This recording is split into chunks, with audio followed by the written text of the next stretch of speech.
ورحمۃ اللہ وبرکاتہ۔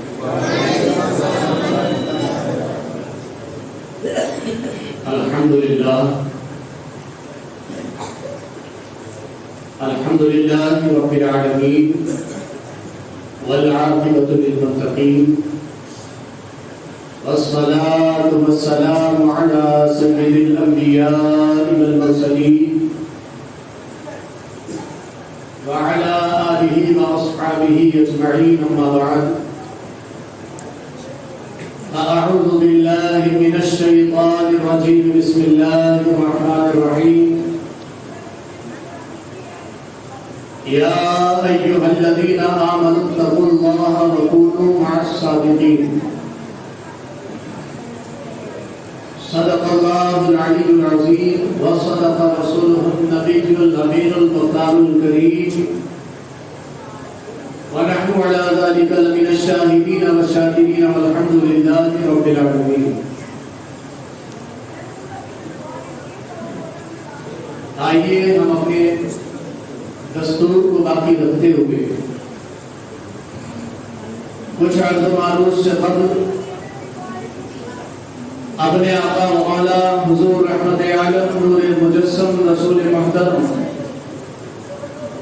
شہنشاہ دو جہاں سیاح لامکان احمد مجتبی آقا محمد مصطفیٰ صلی اللہ تعالی علیہ وآلہ وسلم کی پاک بارگاہ میں غلامانہ، والہانہ، محبتانہ، عاشقانہ انداز میں ہدیہ درود و سلام پیش کرنے پڑھے بآواز بلند اللہم صل علی سیدنا و مولانا محمد وعلی آل سیدنا و مولانا محمد وبارک وسلم۔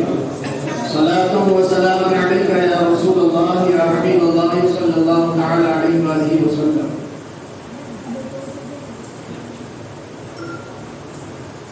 الحمدللہ یہ مبارک مہینہ بھی ہے اور آج کی تاریخ بھی مبارک تاریخ ہے۔ جس محفل پاک میں ہم اور آپ شریک ہونے کی سعادت حاصل کیے بیٹھے ہیں، ایک نام تو اچھی طرح سے آپ جانتے ہیں کہ جشن غوث الورا کے عنوان سے بارہا اس کا اعلان کیا گیا، لیکن آج ایک مخصوص تاریخ بھی ہے۔ اہل ذوق، اہل عقیدت و محبت اچھی طرح سے جانتے ہیں کہ آج سلطان المشائخ محبوب الہی حضرت خواجہ نظام الدین اولیاء چشتی بدایونی رضی اللہ تعالیٰ عنہ کا ان سے بات ہے۔ بولیے محمد سے دنیائے ولایت میں یوں تو ہر ولی اللہ کا محبوب ہے، ہر ولی اللہ کا محبوب ہے، لیکن اس پوری جماعت میں صرف 3 شخصیتیں ایسی ہیں جس کو اللہ نے خود محبوب کہا ہے نا۔ جیسے ہر شخص اپنے پیر کا نام لے کر کے کہتا ہے میں فلاں شیخ کا مرید ہوں، میں فلاں شیخ کا مرید ہوں، ہر مرید کہتا ہے، لیکن بات قیمتی تب زیادہ ہو جاتی ہے جب شیخ خود کہہ دے فلاں میرا مرید ہے، فلاں میرا مرید۔ ہر ولی اللہ کا محبوب ہے، کوئی شک نہیں، لیکن اس پوری جماعت میں 3 شخصیتیں ایسی ہیں جنہیں خود اللہ نے محبوب کہا اور فرشتوں کی زبانی ساری کائنات میں اعلان فرمایا۔ ایک محبوب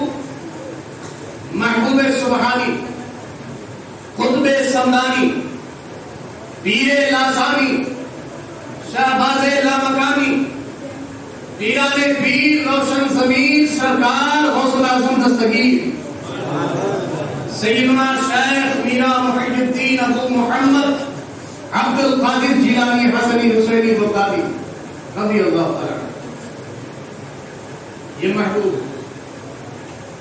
دوسرے محبوب سلطان المشائخ محبوب محبوب الہی حضرت خواجہ نظام الدین اولیاء چشتی بدایونی رضی اللہ عنہ. تیسرے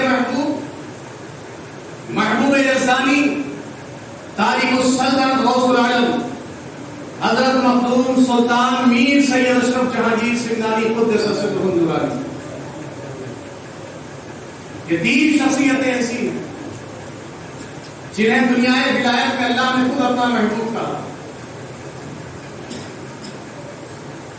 ایک جگہ میں نے یہ بیان کیا, کوئی دیوانہ رہا ہوگا فوراً کھڑا ہو گیا. اس نے کہا حضرت خواجہ غریب نواز کہاں گئے؟ انہیں کیا کہا گیا؟ میں نے کہا خواجہ سرکار کی شان کو کیا بات, صرف کہا نہیں گیا, لکھ دیا گیا.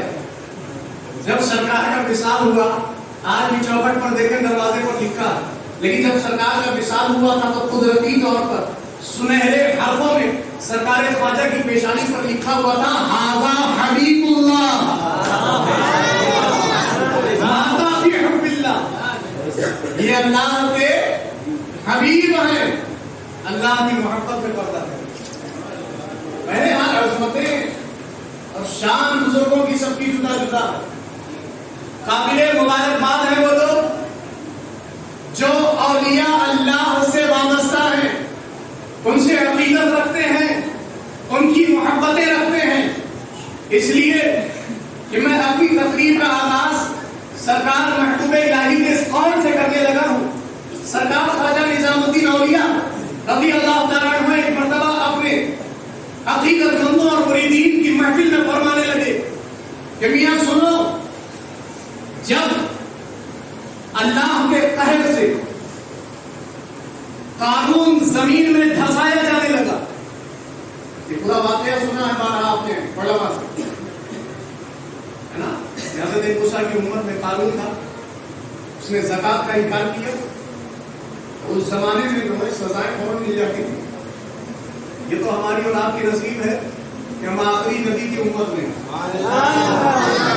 بولو یا سبحان اللہ, محبت سے بولو سبحان اللہ.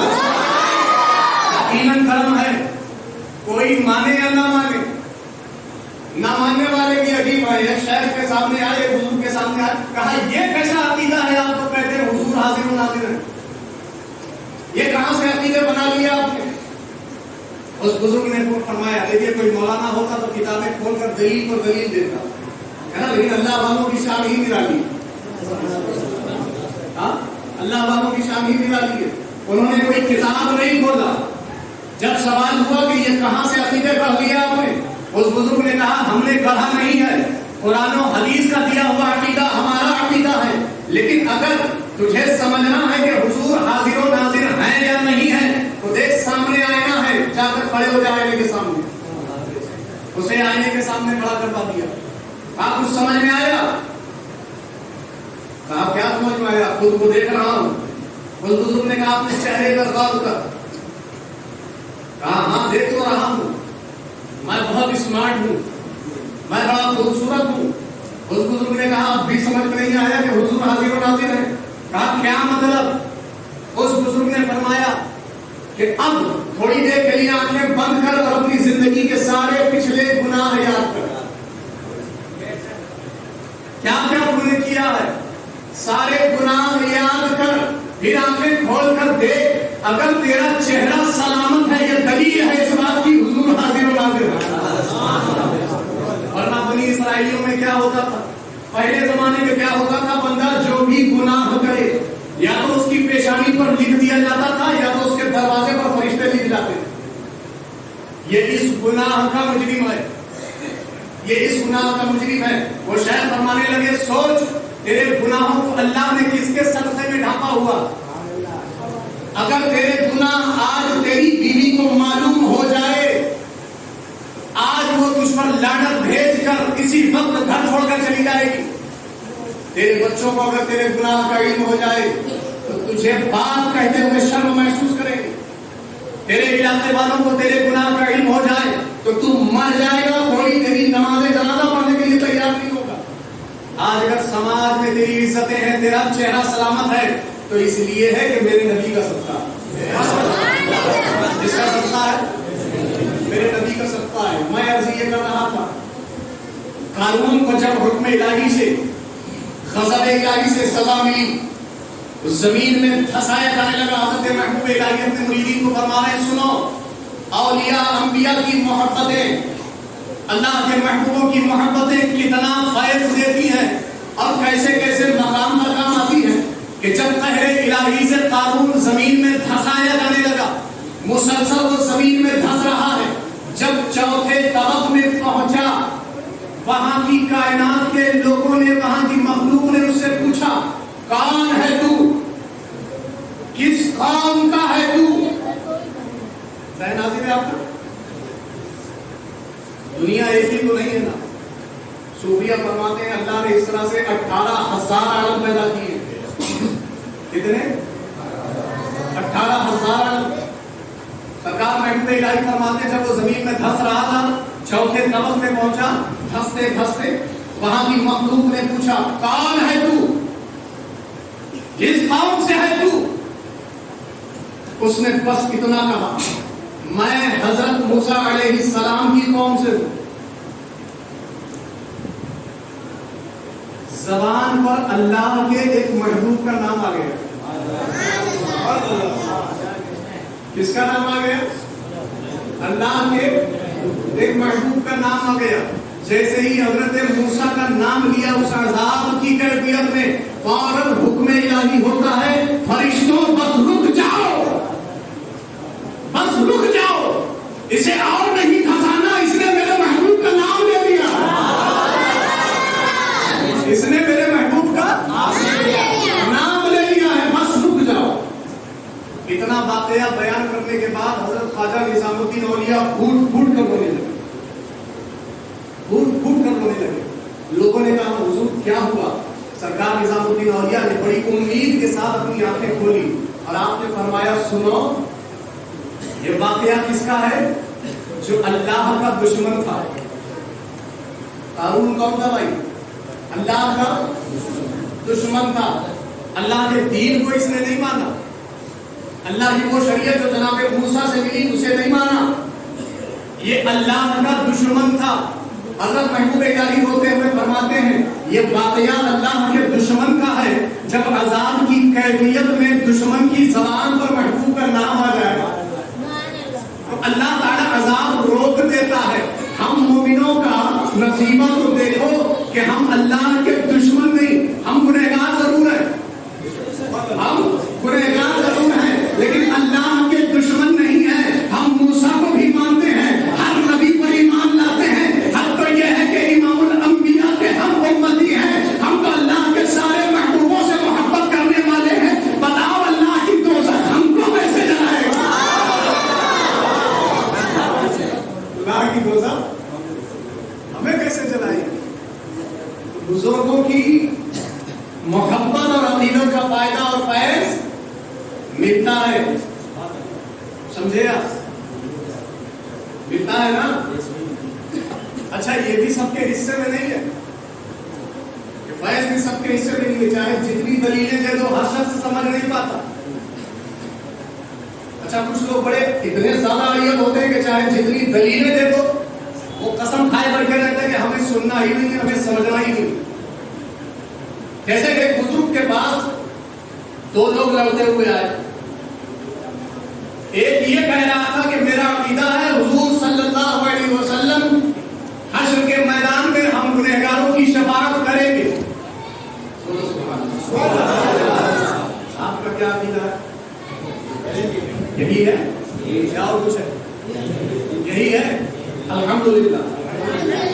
تو جب اس شخص نے کہا ہمارا عقیدہ ہے اللہ کے رسول صلی اللہ علیہ وسلم میدان محشر میں ہم گنہگاروں کی شفاعت کریں گے, اس اللہ والے نے فرمایا بے شک تو سچ کہتا, بے شک تو سچ کہتا. دوسرا والا پھٹ سے تڑپ کر کے کہا لیکن سنیے میرا یہ عقیدہ ہے اللہ کے رسول صلی اللہ علیہ وسلم شفاعت نہیں کریں گے. اس بزرگ نے مسکرا کر کہا بے شک تو سچ کہتا. بھائی یہ بھی سچ کہتا ہے وہ بھی سچ کہتا ہے, یہ کیا بات ہے؟ کوئی ایک تو صحیح ہوگا ایک تو غلط ہوگا. دونوں سے کہہ دیا تو سچ کہتا ہے، بے شک کوئی شک ہی نہیں ہے تیری بات میں، تو بھی سچ کہتا ہے وہ بھی سچ کہتا ہے۔ اس بزرگ نے فرمایا تو سمجھے نہیں، جس کا یہ عقیدہ ہے کہ حضور شفاعت کریں گے، حضور یقیناً ایسے لوگوں کی شفاعت کریں گے، اور جس کا یہ عقیدہ ہے کہ حضور شفاعت نہیں کریں گے تو حضور کی شفاعت ان لوگوں کے لیے تھوڑی ہے۔ جو کہتا ہے نہیں کریں گے سچ ہی تو کہہ رہا ہے۔ ارے جس نے دنیا ہی میں نہیں مانا، آخرت میں شفاعت اس کا حصے میں تھوڑی ہے۔ بات یہ ہے پیارے، محبت اور عقیدت کا معاملہ ہی الگ ہے نا۔ اور محبتوں کا فائدہ میں آپ کو بتاؤں، سن رہے ہیں آپ، ذہن حاضر ہے نا۔ دیکھیے اللہ کے رسول صلی اللہ علیہ وسلم ارشاد فرماتے ہیں،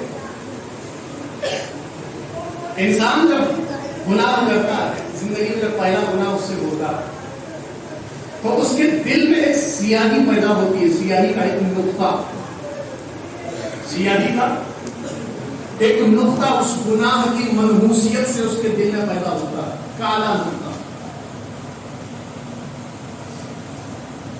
پھر وہ جب گناہ پر گناہ کرتا رہتا ہے، گناہ پر گناہ کرتا رہتا ہے تو وہ کالا نقطہ دل کا وہ بڑھتا رہتا ہے،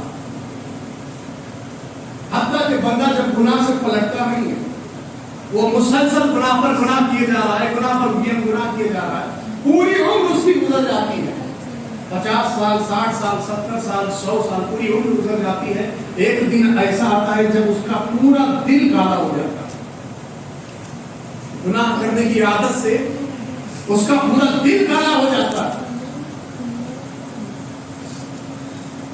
تو پورا دل کالا ہونے میں پوری زندگی لگ جاتی ہے۔ دیکھیے یہ بھی اللہ کا فضل ہے کہ ایک ہی گناہ میں، 2-4 گناہ میں، 10-12 گناہ میں، 150 گناہ میں اللہ پورے دل کو کالا نہیں کرتا۔ یہ بھی اللہ کی بڑی رحمت ہے۔ بندے کو مہلت دی جاتی ہے کہ پلٹ کر آ جائے، توبہ کر لے، معافی مانگ لے، سدھر جائے، دیندار ہو جائے۔ اللہ کی رحمت بندے کو مہلت دیتی رہتی ہے، اس لیے اللہ تعالیٰ فوراً اپنے بندوں کو کسی گناہ پر فوراً سزا نہیں دیتا، مہلت دیتا۔ پورا دل کالا ہو جانے میں پوری زندگی گزر جاتی ہے۔ زندگی جس کی جتنی بڑی ہو، 70 سال کی ہو، 100 سال کی ہو، لیکن ایک گناہ ایسا ہے، اب سنیے، آپ اللہ نہ کرے معاذ اللہ ساری زندگی جھوٹ بولیں، غیبت کریں، چوری کریں، ڈکیتی کریں، کسی کا حق ماریں، بے نمازی رہیں، بے روزے دار رہیں، حج فرض ہونے کے باوجود حج نہ کریں، اتنے سارے گناہ کرتے رہیں، غیبت کرتے رہیں، بے حیائی کرتے رہیں، بدنظری کرتے رہیں، یہ سارے گناہ بہت بڑے گناہ ہیں۔ لیکن ان ساری چیزوں سے فوراً پورا دل کالا نہیں ہوتا۔ اللہ نے کتنی مہربانی فرمائی، کتنی مہلت دی، ساری زندگی لگ جاتی ہے پورا دل کالا ہونے میں۔ لیکن ایک گناہ ان سب سے بڑھ کے ایسا ہے، وہ صرف ایک گناہ جو بندہ کر لے تو فوراً پورا دل کالا ہو جاتا ہے، بس ایک گناہ، ان سارے گناہوں سے بڑھ کر ایک گناہ ایسا ہے کہ دل کالا ہونے میں پھر وقت نہیں لگتا، فوراً پورا دل کالا ہو جاتا ہے۔ سمجھ میں آئی بات؟ نہیں سمجھے تو مثال دے کر کے بس ایک نام لوں گا، آپ سمجھ جائیں گے میری پوری بات۔ ابلیس کا پورا دل روشن تھا، ابلیس کا میاں اتنی عبادت کیا تھا، اتنی تلاوت کیا تھا، اتنے سجدے کیا تھا کہ پورا دل روشن تھا، ایک گناہ اس نے کر لیا۔ کون سا گناہ؟ اللہ کے ایک محبوب سے حسد کر لیا۔ اللہ کے کس محبوب سے؟ بولیے نا بھائی، اللہ کے ایک محبوب سے حسد کر لیا۔ آپ مجھے بتائیں کہ کتنا وقت لگا پورا دل کالا ہونے میں؟ بولو کتنے سال لگے تھے؟ بولو۔ فوراً جیسے ہی حسد پیدا ہوا دل میں، فوراً پورا دل کالا ہو گیا، اتنا کالا ہوا کہ کروڑوں برس کی عبادت اللہ نے منہ پر مار دی، کروڑوں برس کی عبادت اللہ نے منہ پر مار دی، اور اتنا کالا ہوا کہ ہزاروں سال گزر گئے، مردود کا مردود ہی ہے، مردود کا مردود ہی ہے. بس ایک گناہ یہ کیا تھا, اللہ کے ایک محبوب سے حسد کر لیا تھا. اب آپ سوچیں, کروڑوں برس کی عبادتوں کا نور لے کر کے اگر اللہ کے محبوب سے کوئی حسد کر لے تو وہ بچ نہیں پاتا. یہ 10-20 سال کی زندگی میں, 50-100 سال کی زندگی میں کوئی 5 وقت کی نماز پڑھے اور اکڑ جائے کہ میں فلاں اللہ والے کو نہیں مانتا, اس کا کیا حشر ہوگا؟ سمجھ میں آ رہی بات؟ یہ سکے کا ایک رخ ہے. اب آئیے میں دوسرا رخ بھی آپ کو بتاؤں. اللہ والوں کی محبت کتنا فائدہ دیتی ہے, دوسرا رخ دیکھیے. یہ تو میں نے نفرت کا نقصان بتایا ہے. اللہ والوں کی نفرت کتنا زیادہ نقصان دیتی ہے کہ پورا دل کالا ہونے میں وقت نہیں لگتا, لیکن محبت کتنا فائدہ دیتی ہے. اب آپ سنیں, انسان, یہ بھی حدیث پاک ہے, اللہ کے رسول صلی اللہ علیہ وسلم ارشاد فرماتے ہیں, پیچھے آواز آ رہی ہے آصف بھائی, صاف آواز آ رہی ہے؟ ہاں ماشاءاللہ. یہ بھی حدیث پاک ہے. حضور فرماتے ہیں جب کوئی بندہ نیکی کرتا ہے تو اللہ تعالیٰ اس کے دل میں نور کی تجلی پیدا فرماتا ہے. محبت سے بول رہے مجھے لگنا چاہیے کہ کوئی سن رہا ہے, میں مسلط نہیں ہوتا, میں زبردستی نہیں سنا. اگر آپ سنیں گے میری بات سمجھ میں آ رہی ہو تو سبحان اللہ ضرور کہے. آپ اس غلط فہمی سے باہر آ جائیں کہ سارا ثواب مقرر ہی کو مل جائے گا ہمارا, نہیں, ایسا نہیں ہے. اللہ کی رحمت کا خزانہ خالی نہیں, انشاءاللہ سب کو بھرپور ملے. تو حضور کیا فرماتے ہیں, جب کوئی بندہ نیکی کرتا ہے تو اس کے دل میں اللہ تعالیٰ نور کی تجلی پیدا فرماتا. اور یہی بندہ جب نیکیوں پر نیکیاں کرتا ہے, نیکیوں پر نیکیاں کرتا ہے, نیکیوں پر نیکیاں کرتا ہے, نور کی تجلی بڑھتی رہتی ہے, بڑھتی رہتی ہے. یہاں تک کہ ایک دن ایسا بھی آتا ہے, ساری زندگی کی محنت کے بعد, بے شمار عبادت و ریاضت و مجاہدات کے بعد, بے شمار ذکر و فکر کے بعد ایک دن ایسا بھی آتا ہے کہ ساری زندگی گزر جاتی ہے اور آخری لمحے اللہ تعالیٰ اس کے پورے دل کو روشن فرما دیتا ہے. بہت وقت لگتا ہے دل کو روشن کرنے میں. یہ کوئی معمولی بات نہیں.